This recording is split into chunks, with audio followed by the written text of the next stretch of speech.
So a little quick video building one of the master timing wheel units. That's the brains for my projects I build.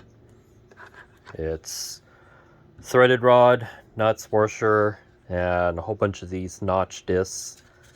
There's a little hole here for a screw, and there's a piece that goes in there and fills it in, so that way the micro switch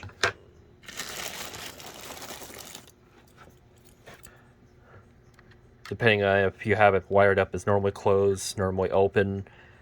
The switch drops in there and switch opens or closes, or you can have a filler piece in there and the switch just glides over, like the little drop down spot's not even there. So this is for the helicopter game I'm working on. I'm just filling up this whole thing here, and then of course there's the end cap that goes here, so I don't have too many more spaces left. Motor down there. So, and once this is all together, there's a steel bar that goes across here. I have to make that. And there's these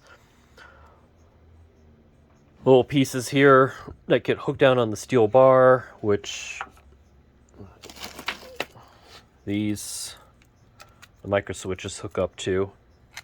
And they, come on, don't just sit there lined up with the timing wheels here, and just hold them in place. Nothing too fancy.